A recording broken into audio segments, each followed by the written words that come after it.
Welcome to Wrestle 21, where today we look at 21 real-life WWE feuds from the 2000s. Number 1, Steve Austin and Vince McMahon. In 2002, Steve Austin walked out of Raw before he was supposed to face Brock Lesnar in a King of the Ring qualifier. Austin had no problem taking on Lesnar, but believed the match needed more build-up. Vince McMahon punished his top star with a $250,000 fine, and Austin eventually returned after talks with Jim Ross. The Texas Rattlesnake's departure was a major moment in WWE history, highlighting creative tensions between Austin and management. Number 2, Scott Steiner and Triple H. Scott Steiner and Triple H had real-life tension stemming from Steiner's WWE run in 2002 to 2004. Their issues reportedly began due to creative disagreements and backstage politics. Steiner felt Triple H, who had significant influence, limited his push and made him look weak in their feud. Their matches at the 2003 Royal Rumble and No Way Out were criticized, further straining their relationship. Steiner later openly criticized Triple H after leaving WWE. Number 3, Hulk Hogan and Shawn Michaels. Hulk Hogan and Shawn Michaels had real-life tension during their 2005 feud due to creative differences. Michaels initially wanted a babyface versus babyface match, but Hogan was reluctant, leading WWE to turn the Heartbreak Kid heel. Throughout the build-up, Michaels took sharp jabs at his rival in promos, further escalating tensions. At SummerSlam, he went on to exaggerate his selling of the Hulkster's moves, which many saw as mocking. Number 4, Sable and Torrie Wilson. Sable and Torrie Wilson initially got along well before a blazing behind-the-scenes row caused their friendship to end. According to Wilson, Sable thought she was trying to take her spot, leading to a huge blowout fight backstage in a meeting with Jim Ross and John Laurinaitis. Despite their issues, Wilson wanted to mention Sable in her WWE Hall of Fame speech, but was told by a writer she was not allowed. Number 5, Gillberg and Goldberg. Gillberg and Goldberg had real-life tension due to Gillberg's comedic parody of Goldberg in WWE. While fans found Gillberg entertaining, Goldberg saw it as mockery and was never a fan of the character. Over the years, Goldberg expressed frustration about the gimmick, feeling it undermined his intense persona. Despite this, Gillberg maintained that his portrayal was meant as a lighthearted tribute, not an insult, and had no personal issue with Goldberg. Number 6, Chyna and Triple H. Chyna and Triple H had real-life issues stemming from their breakup in the early 2000s. The two dated for years, but their relationship ended around the time when Triple H began seeing Stephanie McMahon. Chyna claimed he was unfaithful, though Triple H denied it. Their split led to Chyna's WWE departure. As tensions with management grew, she later expressed resentment over how things unfolded, while Triple H largely avoided discussing their past. Number 7, Chris Benoit and The Miz. Chris Benoit and The Miz had real-life tension when Miz first joined WWE. Benoit, known for his strict approach to wrestling, banned Miz from the locker room for disrespecting etiquette, specifically when the A-lister accidentally dropped chicken over referee Scott Armstrong's bag. After several months, locker room leader The Undertaker allowed Miz to change with the rest of the boys again.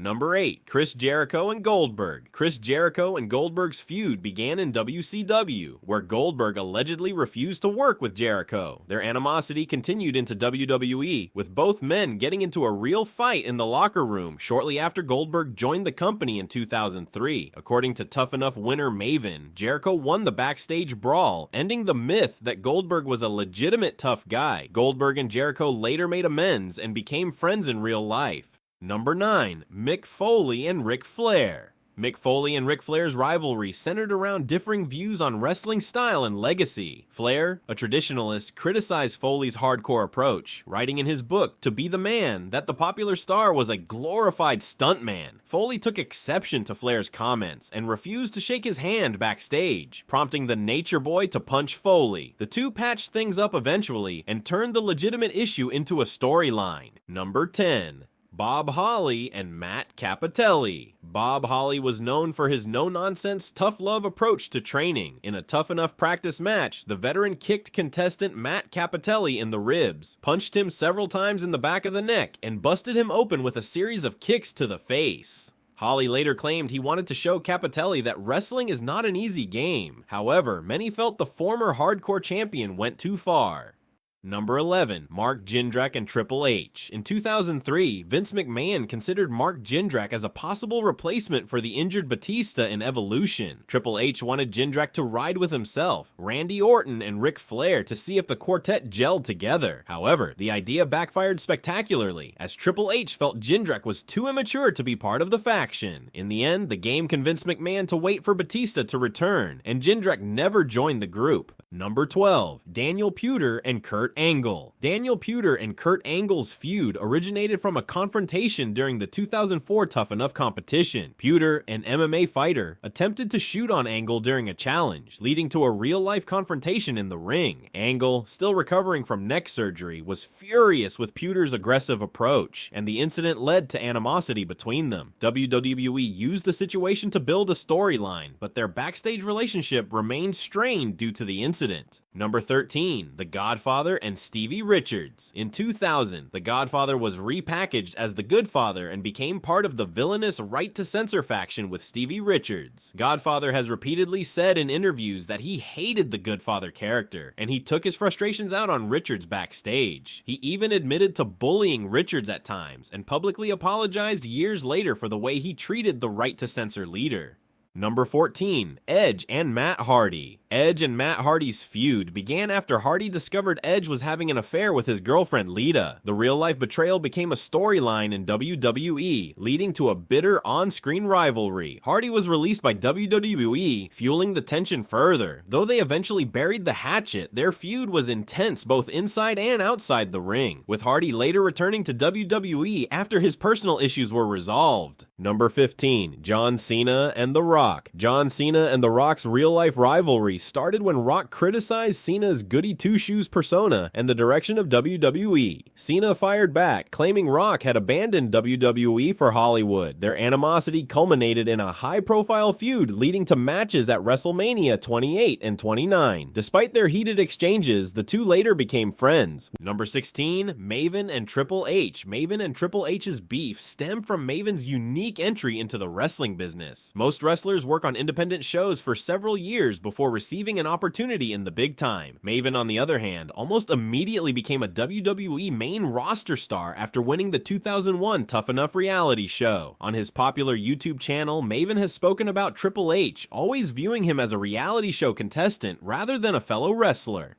Number 17, the Blue Meanie and JBL. The Blue Meanie labeled JBL a bully in an out-of-character interview after leaving WWE. The two crossed paths at the ECW One Night Stand event in 2005 when Meanie returned to the company, and that's when things got ugly. JBL got payback on the former ECW star by busting him open with several stiff punches to the face. The real-life animosity became a storyline, and the two later made up. Number 18, Paul Heyman and Tommy Dreamer. In 2001, Tommy Dreamer had enough of Paul Heyman's broken promises. By that point, former ECW owner Heyman had become a WWE commentator, while Dreamer was out of a job after ECW's demise. Years later, Dreamer sensationally revealed he thought about taking a firearm to WrestleMania 17. He considered shooting Heyman and then turning the gun on himself in front of 69,000 fans at the Astrodome in Houston, Texas. Ultimately, he decided not to go through with the plan after Jim Ross called and said WWE wanted to hire him. Number 19, Eric Bischoff and Ric Flair. Eric Bischoff and Ric Flair's feud primarily stemmed from their time together in WCW. Bischoff suspended Flair in 1998 after he missed a WCW Thunder taping to attend his son's amateur wrestling competition. 5 years later, the two appeared to be on good terms again when Flair suddenly punched Bischoff backstage at a WWE event. The Nature Boy claimed in 2024 that Bischoff was partly responsible for WCW's death. However, he later retracted the statement. Number 20,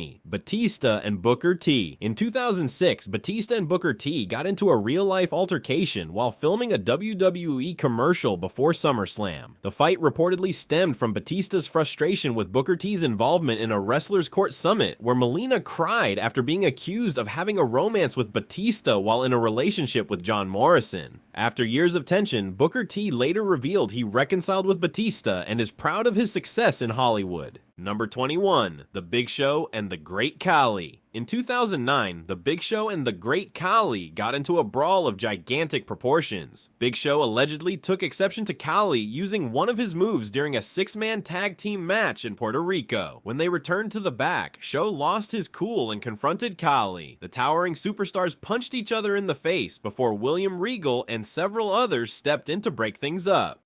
Subscribe to Wrestle21 for more videos and click the link on screen for 21 real-life WWE feuds from the 1990s.